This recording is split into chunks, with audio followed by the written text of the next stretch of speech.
Sí, la idea de vivir en la ciudad es algo que se da de manera espontánea desde la antigüedad en cuanto se da el sedentarismo de los humanos, a partir fundamentalmente de la agricultura que garantiza la subsistencia, y esto sucede a nivel mundial en Egipto, en Mesopotamia, en China, en Mesoamérica también, y empiezan a darse las aglomeraciones con el surgimiento de especialistas.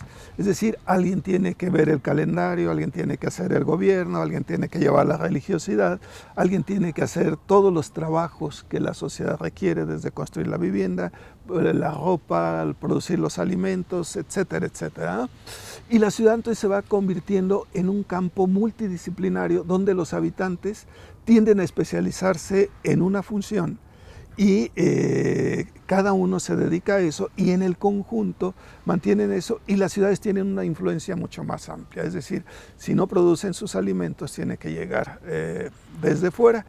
Todo el paso del tiempo, las ciudades van aprendiendo y perfeccionando las maneras de vivir, la convivencia, la sociedad se da ahí. Y aquí en Puebla también, desde el principio se va dando una serie de especialidades que la hacen diferente a otras ciudades. Puebla nació como una ciudad con aspiraciones un poco paradójicas. En principio se suponía que sería una ciudad donde vivirían los que no eran encomenderos, es decir, esos españoles un poco marginales que no habían encontrado un lugar en la distribución de la riqueza. Se había pensado que ese era el proyecto ideal de esta ciudad. Muy rápidamente la manera en que se produjo la ciudad fue contradiciendo esa aspiración ideal de un espacio del pueblo, ¿no? Del pueblo llano. Las mismas formas en que se produjo la ciudad negó esa posibilidad al asignar un lugar particular a los indios, a quienes se les hizo trabajar para esta nueva élite que se fue conformando en la ciudad. Y entonces la ciudad de Puebla se fue configurando como un espacio, digo, paradójico, de negaciones, de exclusiones, la producción de una élite dura, afirmada en una identidad dura, excluyente, y la negación de los otros diversos que fueron conformando las primeras periferias en los barrios, por ejemplo, en los arrabales, y cada vez más en las coronas periféricas y en su relación con los pueblos, etc. Y otro de los acontecimientos importantes va a ser, primero en el siglo XIX, la gran movilidad, el buque de vapor, por la energía del vapor, y los ferrocarriles. Y en México empiezan desde la época de Juárez. Y bueno, Puebla fue uno de los lugares que tuvo ferrocarril en México hasta poco antes de su extinción, que ahora afortunadamente sea. Y luego vino con la influencia norteamericana desde el descubrimiento del motor de combustión interna, pues el automóvil, y que empezaron a fabricarse mucho más ampliamente, sí, en Estados Unidos desde 1912, pero a partir de la Segunda Guerra Mundial, con el Volkswagen, que es una de las industrias que se tiene acá en Puebla, empieza a crecer esta otra rama de la industria, entre muchas otras paralelas de hacer las autopartes.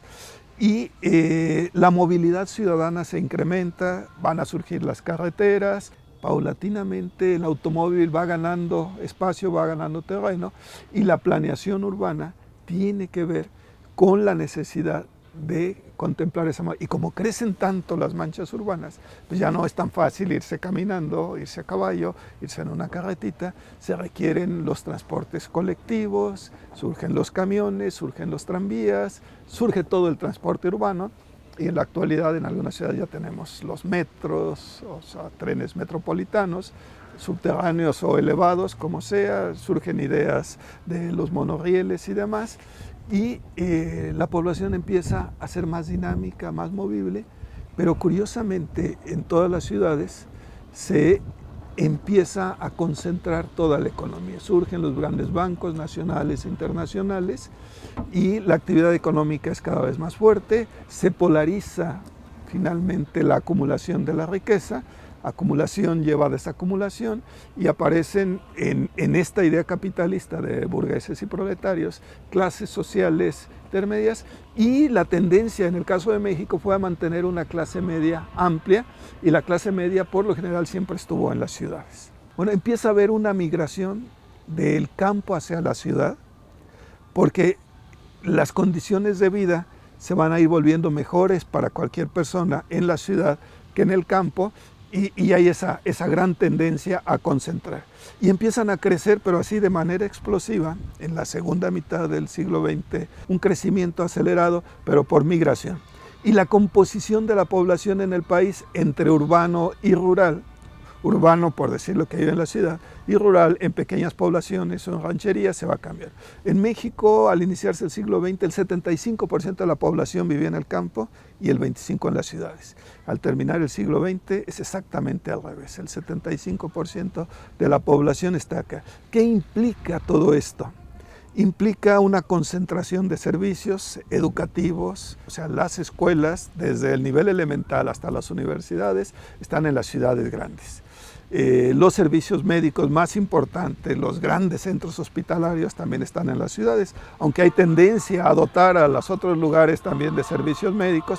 Los grandes mercados también están ahí y se va haciendo cada vez más difícil que en el campo puedan hacer todos los servicios por la dispersión propia de la población.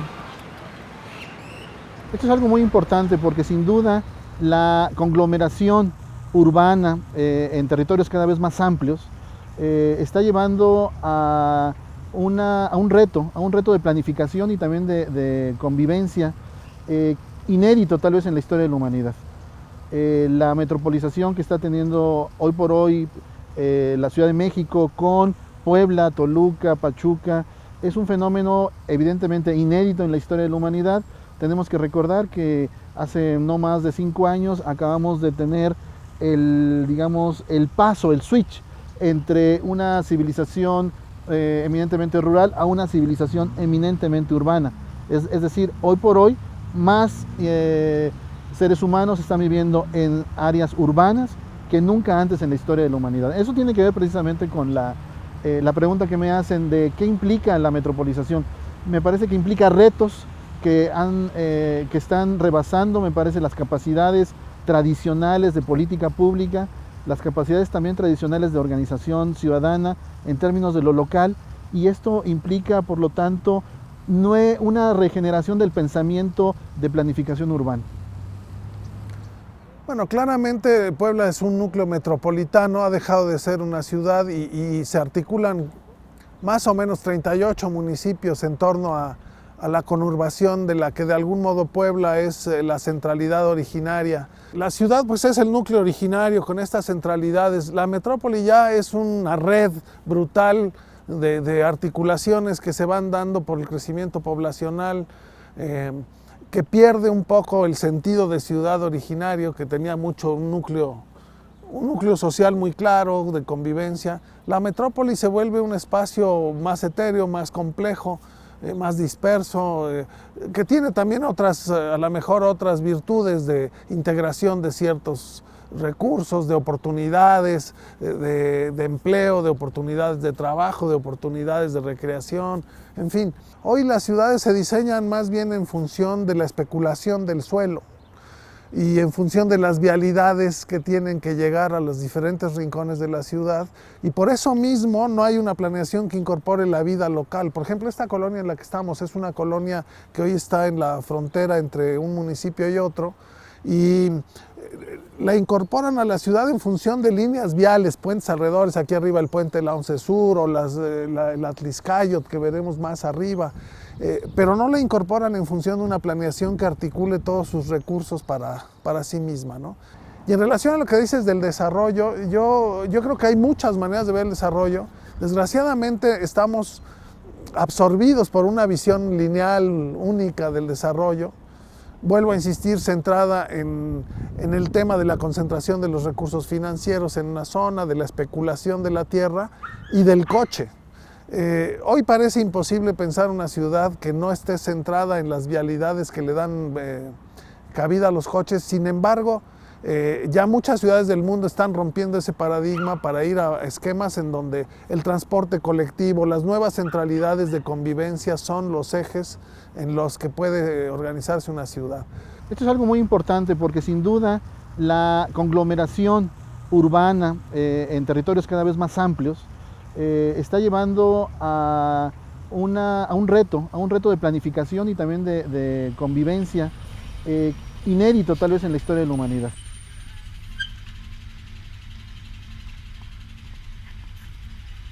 No, a mí como ciudadana no me benefició en absolutamente nada, porque como les digo, nosotros vivimos en la colonia que está de aquel lado. Tenemos que cruzar a fuerza y tenemos que venir a bajar hasta acá para poder cruzar, y a veces, si bien se puede cruzar, porque de aquel lado, como precisamente por la construcción del puente, no podemos ni cruzarnos. Ha habido muchos accidentes, ahí cruzan niños para las áreas escolares y no hay ni semáforo, no hay absolutamente nada. En unas partes son como que despilfarros, no hay nada, no es un buen proyecto bien planeado, digamos. Nada más se dedican a construir cosas que no hay de gran interés, no son cosas que sean desarrolladas algo para el bien de la gente de acá. Pues hay algunos pasos a desnivel que han servido en cuestión carros, ¿no? Porque si te metes por el lado del estadio, fue el mismo, nomás hicieron más angosto en la lateral y pues la que cae está bien, pero la otra, pues entonces como que el ingeniero a veces, no sé, piensa con las nalgas. Sí, se han beneficiado, sí, se han beneficiado las obras, sí, definitivamente. Creo que sí. Lo que sí debería de empezar a pensar el gobierno es que somos un gobierno rico con gente pobre. Entonces, ojalá el beneficio de estos puentes es para mejorar el servicio, ¿no? Bueno, la comunicación de los transportes y demás, pero si el camión te tarda o quitan camiones, pues sale enteramente lo mismo que haya un puente que disminuye el tiempo, a lo mejor para las personas que tienen carro, pero no para las personas que no contamos con ese servicio, ¿no?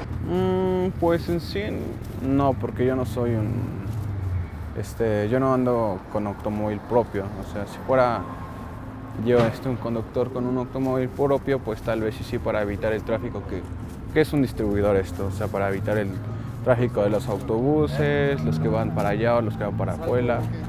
Pero para mí en lo personal ni me afecta ni me quita. Por mi casa hicieron un puente que es el de Santana y no me benefician nada, casi me quitan mi casa, está ya a 1 metro del puente y hay como suciedad por todos lados, vagos, borrachos, horrible. Bueno, hay 2 versiones, la oficial, que es una de maquillaje, para el efecto de posesionar al gobernador Moreno Valle con sus aspiraciones a la presidencia de la República, y la otra, la social. Hay muchas colonias con muchas carencias frente a muchas obras de ornato, entonces nosotros consideramos que hay que estar indignados por esa situación. Pues no hay desarrollo. ¿Cuál desarrollo? Para mí que no hay desarrollo. ¿Por qué? Porque ¿sabes qué? ¿Qué está haciendo? ¿Quitando empleos? ¿Cuál desarrollo? ¿Metiendo transnacionales a invadirnos? ¿Cuál desarrollo? Toda la empresa particular, toda la empresa que era de gente que iba poco a poco, se está acabando, ¿sí o no? Entonces, para mí que no hay desarrollo, al contrario, ya hay un subdesarrollo, porque si hubiera un desarrollo, la gente estaría mejor, no hubiera tanta pobreza, no habría tantas muertes. Tomar en cuenta colonias y sectores de la sociedad más marginados, ¿no? Aunque suene trillado, pero pues es la verdad. La mayoría de los beneficios se ven hacia ciertas zonas, repito, y si te vas para el sur y otras regiones de la ciudad está muy abandonado, ¿no? No es igual que aquí es otro mundo, es otra ciudad. Entonces, el modo de pensar el desarrollo ya como metrópoli desborda las formas de haber pensado tanto las centralidades originarias de la ciudad colonial, como también las centralidades ahora dispersas de un mundo comercial que absorbe muchos recursos y dota de pocos recursos a la ciudad. Entonces, si es una metrópoli, hay que pensarla en términos de los recursos que usa. Hay que irse más al tema, por ejemplo, del agua, de la cuenca, de la reorganización del uso de los recursos naturales de la zona. Yo creo que Puebla tendría que repensarse, como muchas ciudades, en función de ser más racional en los usos de los recursos fundamentales, del agua, por ejemplo, de la tierra, de los recursos productivos, industriales, pero que abastezcan las necesidades locales. Evidentemente hay veces que hay que intervenir con una visión metropolitana, la gente no lo entiende, pero muchas veces los que intervienen con una visión metropolitana no entienden las dinámicas de la localidad. Hay veces que gentes de algunas colonias quieren cerrar la vista al río porque el río apesta. Bueno, hay que renovar el río, no cerrar la colonia. y ahí hay una acción que es más metropolitana. Pero muchas veces lo que se requiere en muchas colonias es un paso peatonal, conectar dos barrancas, y lo que se hace es una vialidad enorme para que pasen coches a 100 metros de donde lo único que hacía falta era un buen puente para poder transitar rápidamente de una colonia a otra a través de una barranca. Entonces hay un desfase brutal entre los planes de desarrollo centralizados y la vida y la participación de la gente. Bueno, desde mi punto de vista, esto tiene que ver con diferentes percepciones de lo que es vivir un territorio. Digamos que vivir un territorio desde las condiciones de precariedad de las que ya hemos hablado, pues es muy diferente a plantearlas desde un escritorio, desde un plan megametropolitano, que no reconocen la diversidad de viviendas, de vivencias, de riesgos, pero también, bueno, de cosas positivas que pueden existir. Entonces yo creo que Puebla vive en medio de muchas contradicciones, algunas cosas la empujan en un buen sentido, pero la mayor parte de las inercias tienden a un modelo de desarrollo inviable.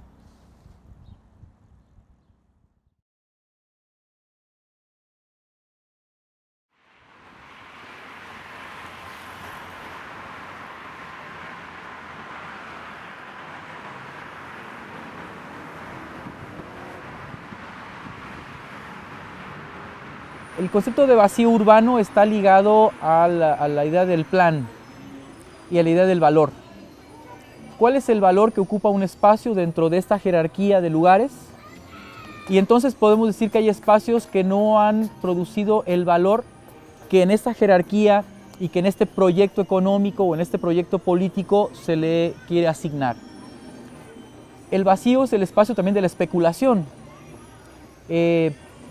Muchas veces, y eso es algo que es una manera como se ha producido la ciudad, es que se determina que un espacio no se le asigne un uso urbano, no porque no lo pueda tener, sino porque se proyecta que hay que esperar a que se saturen ciertos espacios para que estos espacios, que son en realidad reservas espaciales, vayan adquiriendo el valor potencial que pueden tener. El tema de la planeación está ligado al tema del poder. La planeación hoy de las ciudades es generalmente centralizada en núcleos que perciben poco todas las dinámicas o incorporan muy poco el conjunto de dinámicas de la vida de una ciudad, de las migraciones a una ciudad. Entonces, la planeación yo creo que ha tenido el gran problema de no incorporar a los actores de la vida urbana, a los ciudadanos.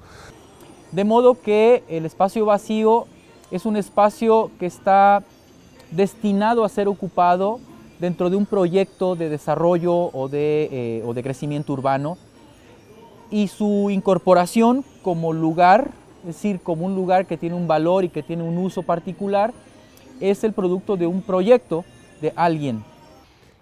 Hoy por hoy tenemos una enorme cantidad de vacíos dentro de la ciudad, que están siendo marcados justamente por la especulación, porque además no hay ninguna regla, ninguna norma que permita, por ejemplo, a los gobiernos incrementar la densidad de la habitación para justamente aprovechar esos vacíos urbanos que tienen todas las características para ser espacios para la habitación o espacios para complementar los equipamientos o espacios para generar áreas públicas. Se calcula que hay alrededor de 2.000 hectáreas dentro de la ciudad que están vacías, que están esperando a que el valor suba, se pueda construir una casa, un conjunto, o que, por ejemplo, han quedado en un espasmo legal. Bueno, sin duda el primer elemento tiene que ver con la ciudadanía. Las personas que habitan un espacio urbano poco a poco van teniendo conglomeraciones cada vez más amplias, más intensas, territorios más amplios, y esto va implicando servicios, áreas urbanas construidas que necesariamente tienen que estar asociadas, desde mi punto de vista, con áreas agrícolas que proveen de servicios al área urbana. Es un tema importante la relación entre los elementos propiamente urbanos y los elementos, digamos, de servicios ambientales.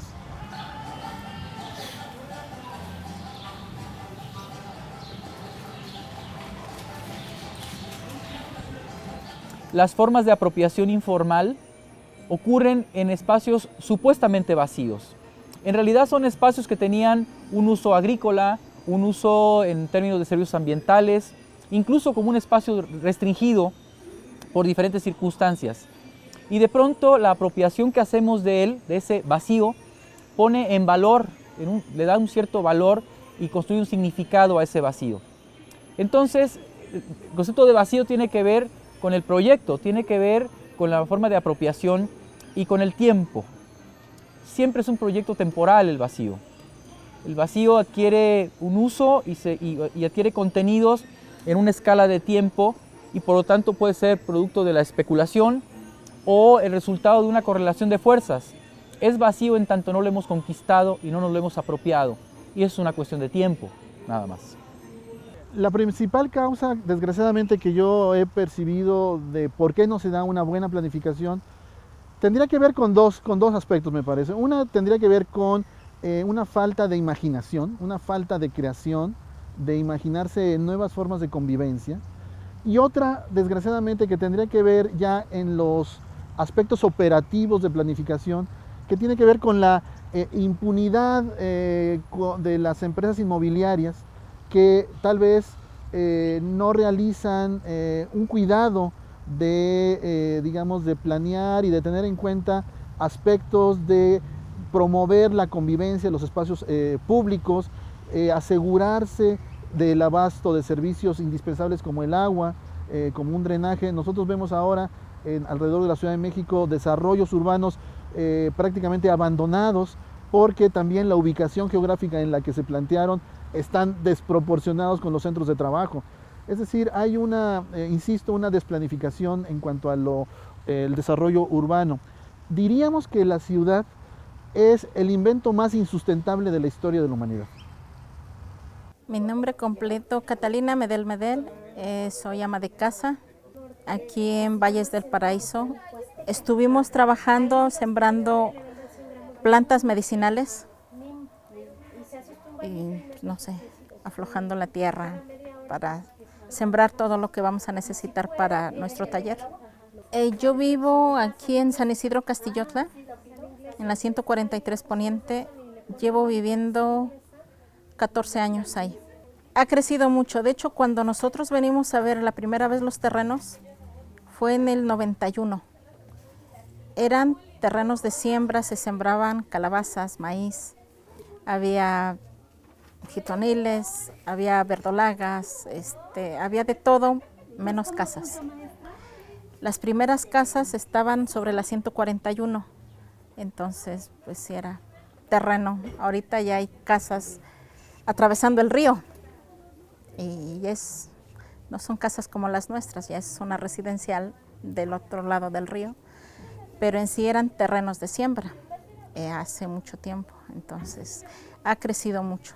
Es Angelópolis, que está del otro lado del río.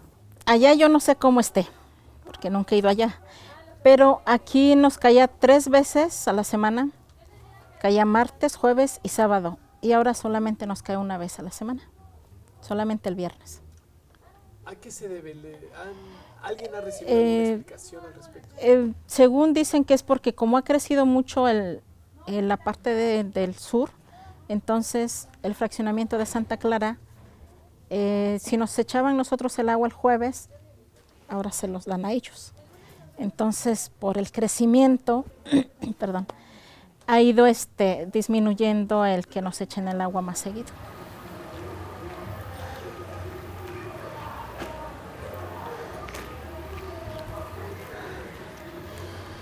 Entonces creo que los vacíos de poder se empiezan a dar justo cuando las poblaciones que migran, que es uno de los fenómenos más importantes en las ciudades, llegan a espacios que no tienen ningún servicio, que no tienen ninguna presencia en la planeación y se apropian de modos muy diversos del poder de esa zona.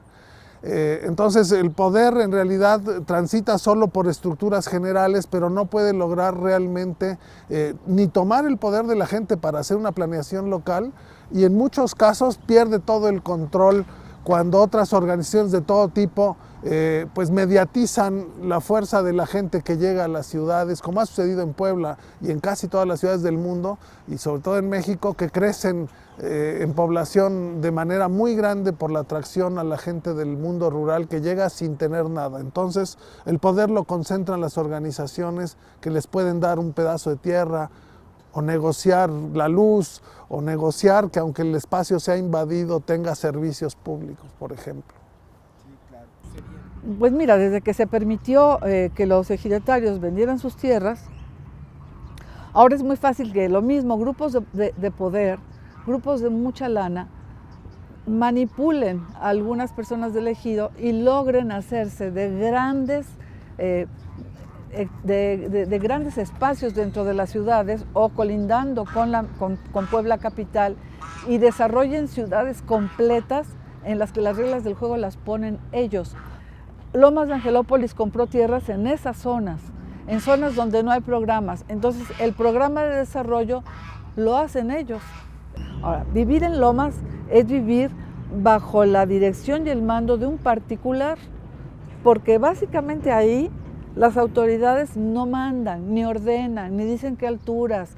Puedes encontrarte con edificios gigantescos junto con un montón de casas chaparritas, porque también hay gente que les compra a los que ya compraron. O sea, ellos van, compran al ejido y luego, ya que tienen todo el terreno bardeado, venden a lo mejor a quien quiere hacer un fraccionamiento de súper lujo.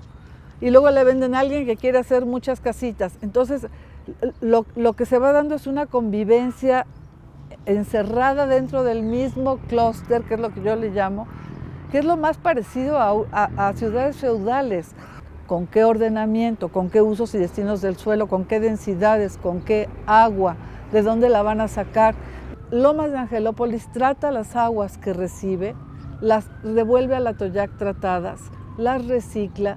Todas esas son preguntas para las que yo no tengo respuesta, porque no las tienen más que los dueños. Y no sé si las tengan las autoridades, pero el hecho de que tú encierres un fraccionamiento con 300,000 personas, con subencierros, y que solo tenga una vía de acceso, a mí me parece que, entre otras cosas, es peligroso, que no es lógico. Tú ve ya la vialidad de Atlixcáyotl a las 7 de la noche, es un gran atolladero, porque es la única vialidad que lleva a Lomas. Entonces, ¿por qué permiten desarrollos tan intensos si primero no está la planeación, el ordenamiento, las vialidades y las factibilidades? ¿De qué? De agua, de transporte, de todo lo que hace que la vida sea digna y que los que viven ahí tengan una de dos: o no se lo quiten a otros de manera arbitraria, o no, ya que están, su mismo poder económico pueda lograr quitarles a otros lo que tienen. O sea, para eso es la autoridad, es para regir la vida de las comunidades. Entonces yo siento que en desarrollo urbano la autoridad no ha cumplido con su función. Se lo deja a la mano de los desarrolladores y a los intereses de los más fuertes grupos. Y te digo, y estos grupos pasan por diferentes grupos, por grupos de gran poder capital o por grupos de gran movilidad social.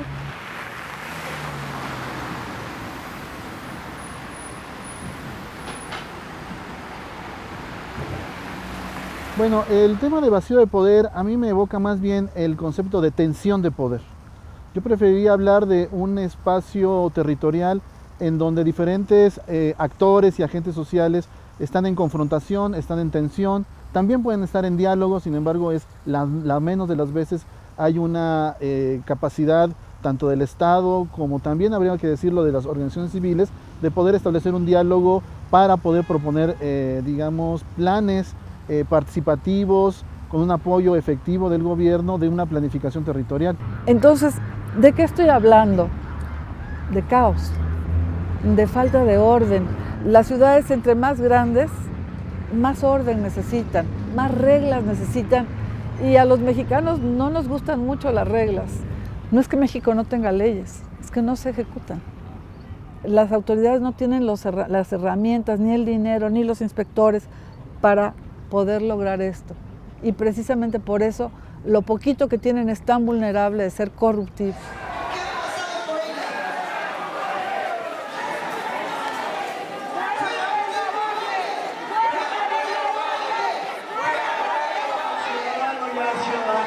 manifestándome junto con los demás compañeros, apoyando principalmente. Pues es el proyecto del gobernador, ¿no? Y del poder económico seguramente. Desafortunadamente no está planificado, ¿no? O sea, es un crecimiento como siempre se ha visto en Puebla, desorganizado.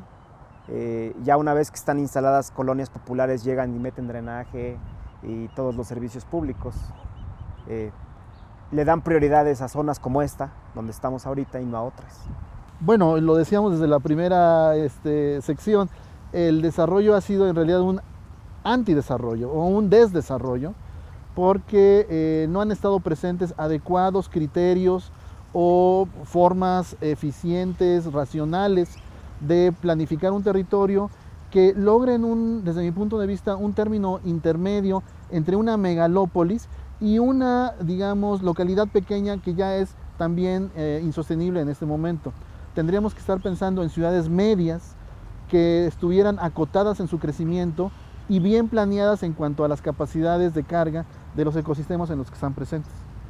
Es un juego que todos juegan. Juega la autoridad que está dentro, juegan los constructores, juegan los que tienen poder para modificar todos estos usos de suelo, y al final, ¿con qué acabamos entre las manos? Con una ciudad que no es amable, que no tiene accesibilidad. Bueno, los procesos de metropolización sin duda han estado marcados en América Latina por una desorganización y una desplanificación absoluta. Serían más bien excepcionales los casos de una planificación bien llevada. Esto nos lleva, por lo tanto, a una serie de situaciones de contraste entre áreas con todos los servicios, con, digamos, lujos incluso, y otras áreas que son mayoritarias, que carecen de los servicios más indispensables. Esto sin duda es una constante en prácticamente todos los espacios de América Latina. Lo podemos ver en Caracas, lo podemos ver en Bogotá, en Sao Paulo, en la Ciudad de México. Es un hecho la desplanificación territorial. Y me parece que eso es la ciudad de Puebla hoy día, un espacio paradójico. Las intervenciones del sector público, gubernamentales, en lugar de enfrentar esta dualidad, ¿no? Lo que hacen es reforzarla con el carácter de sus intervenciones. Se concentra el gasto público en aquellos espacios donde de por sí ya hay servicios asignados. Se modernizan espacios yuxtaponiendo cada vez más bienes materiales de alta calidad probablemente, en aquellos lugares donde de por sí hay una concentración de la riqueza, y eso supone que se le quita a los otros, a esta otra ciudad, a estas otras ciudades de la marginalidad, la posibilidad de integrarse y de ser parte de.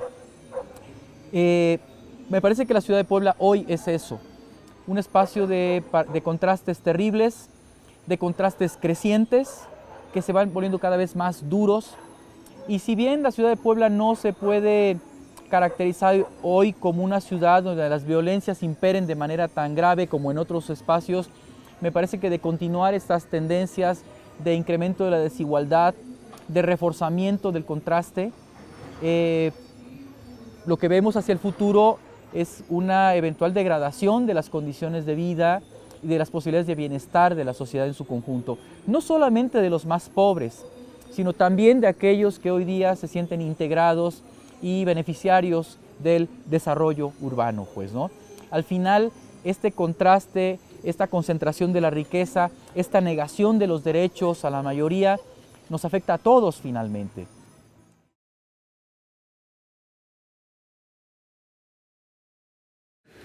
Buenas tardes a todos. Lo que ustedes van a ver en esta exposición a la que convocó UNTED-PETA con el apoyo de la Ibero es una selección de fotografías que no tomamos profesionales de la foto, sino personas involucradas en el movimiento de defensa del territorio de Cholula desde el primer evento pacífico de manifestación en contra de las expropiaciones que se llamó el Círculo de Defensa, que fue un abrazo que hicimos a la pirámide en agosto del año pasado y que en ese entonces no sabíamos que se iba a convertir en un movimiento que junto con la organización de los propios cholultecas, se volvió el movimiento de Cholula Viva y Digna. Gracias por tu presencia. Yo me siento muy orgulloso de ser miembro de la universidad, de la comunidad universitaria y al mismo tiempo activista de Cholula. La lucha en Cholula es un asunto no de la defensa del patrimonio nada más, patrimonio tangible, sino también de las costumbres, de las formas de vida, de las tradiciones. Y la lucha ha representado también una posibilidad de solidaridad, de espíritu comunitario, que creo que puede verse en todas las fotografías. O sea, en todas estas fotografías donde hay gente, vemos gente que cree en lo que está haciendo, gente que está luchando por una causa que cree justa, gente que ha arriesgado incluso su libertad por esa solidaridad, ¿no? Por ese amor a su tierra, a sus tradiciones, pero también a sus vecinos y a la gente con la que convive.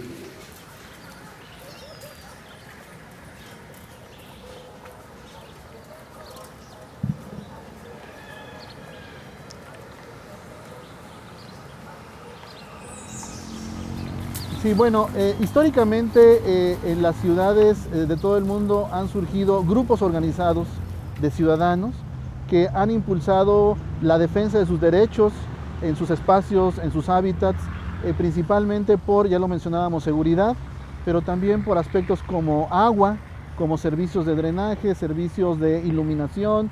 Es un tema muy importante que ha estado presente, por decirlo así, en la agenda informal de la ciudadanía, y que a partir de esta lucha, de esta tensión con los planes de gobierno que desgraciadamente muchas veces no recuperan estas necesidades, es donde se podría generar un foro de discusión. La propuesta es no sentarnos a esperar a que las autoridades solitas se muevan, sino a decirles, oye, aquí estoy, no estoy para golpearte, no estoy para descalificarte ni para criticarme, estoy para que nos demos la mano en una causa que es común. Tú estás de paso, nuestra organización pretende estar muchos años, porque yo me puedo morir, pero mis hijos, mis nietos, mis amigos que tomaron esta causa, también tienen hijos, nietos, amigos que pueden seguir con la causa. Y es el papel, por ejemplo, de las universidades, que no se van, que ahí están. Y tú puedes terminar y volverte viejo, pero habrá otro estudiante que llegue, que a lo mejor encuentre tu entrevista y que a lo mejor diga, sí se puede. Y que aprendamos a hablarnos de tú a tú con las autoridades, con respeto, porque creo que también el perderle el respeto totalmente a la autoridad no es nada bueno. Pero yo creo que sí, pensando en Puebla, si nos unimos universidades, gobierno, localidades, si se da más participación ciudadana, podemos tener mucho más elementos para ir construyendo una ciudad mucho más amigable, donde haya mucha buena vida, donde haya cultura, donde haya buenos procesos económicos, ingresos. En fin, es inevitable decir que Puebla es hoy la ciudad con más pobres de todo el país, perdón por volver a lo negativo, pero creo que eso tendría que cambiar con mucha más conciencia, inteligencia y diálogo entre los sectores. Y otro esquema político en el que sean más largos los periodos municipales, en donde haya organismos metropolitanos bien articulados, como existen en Brasil, por ejemplo, en el estado de Minas Gerais, existen formas de control metropolitano muy avanzadas. En fin, no tenemos que inventar el hilo negro, creo que podemos tomar muchas experiencias valiosas que existen ya en muchas partes. Coincide en muchas partes del mundo que la participación ciudadana local es clave en el desarrollo.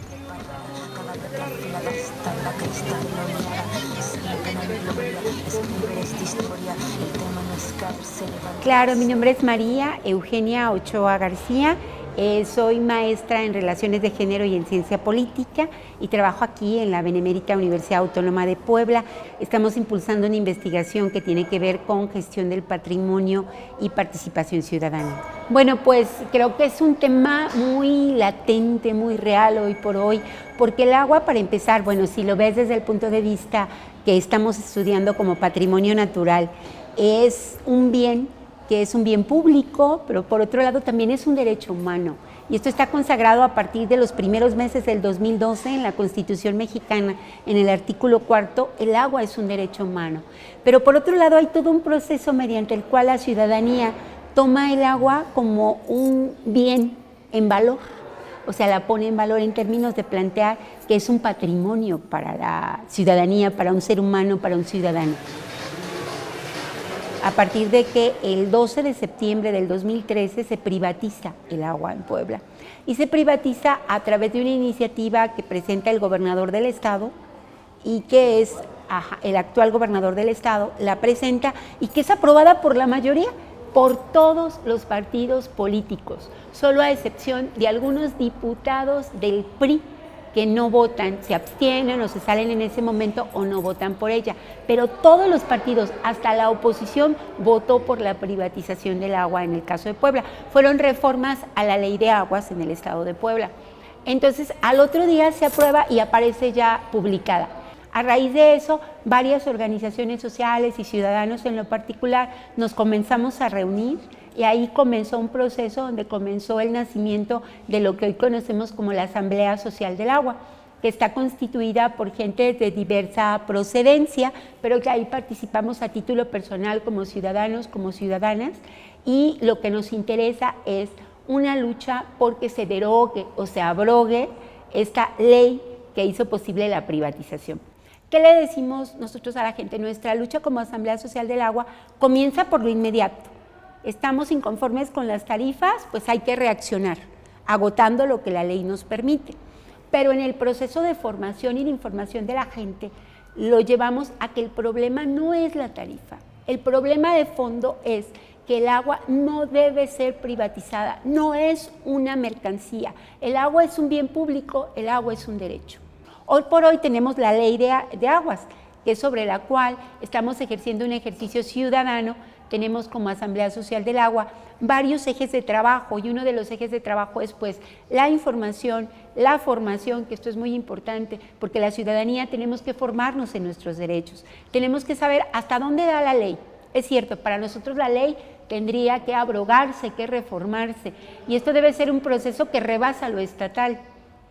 Tiene que ser una ley ciudadana a nivel nacional y en ese momento nos dimos cuenta que no estábamos solos, ya nos habíamos dado cuenta que estaba Chiapas, pero luego nos dimos cuenta que estaba Saltillo, que estaba Guanajuato, que hay otros estados y otros municipios que están pasando por lo mismo que nosotros y que es muy importante que nos articulemos y nos dimos cuenta que hay una articulación nacional que se llama Agua para Todos, Agua para la Vida, donde están académicos, académicas de la Universidad Nacional Autónoma de México, que están de la Universidad Nacional de San Luis Potosí, que están también de la Ibero de aquí de Puebla, que está la UAP de aquí de Puebla, académicos y académicas en ese campo, y también organizaciones sociales a nivel nacional y a nivel de diferentes estados. Pero esto yo creo que lo vamos a seguir viendo en el camino y sobre todo como ciudadanía creo que tenemos la responsabilidad y el derecho también, que lo tenemos que ejercer para exigir esta información, para que tengamos claro el panorama, porque no es posible que sigan ejerciendo el uso de nuestros recursos, que sigan ejerciendo el ejercicio de la función pública a espaldas y en lo obscurito. Y esto lo tenemos que seguir diciendo. Ahí la importancia es cómo descubrir que somos los más. La mayoría somos quienes estamos afectados y no nos hemos dado cuenta de nuestro poder. No nos damos cuenta de nuestra valía, de nuestra riqueza. Entonces tenemos que pasar por un proceso de darnos cuenta del empoderamiento ciudadano, del empoderamiento de los diferentes grupos, para que veamos que juntos sí podemos cubrir ese espacio de poder que no hay, porque hay un vacío de poder. Hay un vacío de poder porque quien lo está ejerciendo son estos grupos y estas mafias que hoy por hoy están haciendo un negocio de todos los recursos públicos y de nuestra naturaleza. Y lo están haciendo excluyéndonos, haciéndonos totalmente a un lado.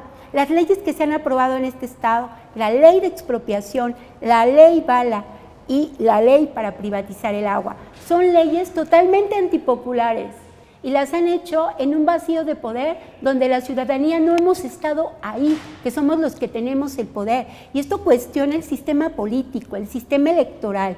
Y es por eso que la ciudadanía hoy por hoy tenemos que tomar en cuenta que valemos, pero que tenemos que informarnos y que ejercer nuestra ciudadanía. Entonces, el desafío hoy por hoy está en nosotros. Tenemos esa fuerza. Otras organizaciones sociales, otros espacios, como el mismo de Guerrero, con el mismo caos que está enfrentando por lo de Ayotzinapa, Michoacán, con el caos que enfrenta, nos están dando lecciones de organización social, de organización popular. Aquí mismo en Puebla, la organización en la Sierra Norte, donde han detenido proyectos de la muerte, nos dan también esa confianza de que se puede, pero necesitamos una fuerza mayor. Y esto también hay países y otras latitudes. Bolivia, cómo enfrentó el tema del agua. Y fueron las mujeres las que se pusieron al frente y después salieron todos los pueblos indígenas. Entonces, en ese sentido, hay ejemplos de que se puede. Y se puede siempre y cuando todos y todas nos demos cuenta de nuestros derechos, de nuestra valía y de que tenemos que la responsabilidad por nosotros, por nuestros hijos, por nuestros nietos y por salvar este planeta. Si nosotros volvemos una prioridad la sustentabilidad de la ciudad, el ordenamiento de la ciudad, se tiene que volver una prioridad para los gobernantes. Entonces, también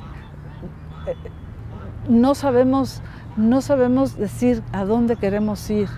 Y te digo, pasa mucho por la débil educación con la que salen los chavos de primaria, secundaria, prepa, en cuanto a civismo, en cuanto a cuál va a ser su rol como ciudadanos. A lo mejor salen sabiendo manejar muy bien la compu, las matemáticas, pero muchas veces no salen y deberían de salir formados para ser ciudadanos que opinan y que saben pedir lo que necesitan. Tenemos que volvernos pares de nuestros gobernantes, interlocutores serios de nuestros gobernantes y no nada más descalificadores o vasallos. Ninguna de las dos cosas.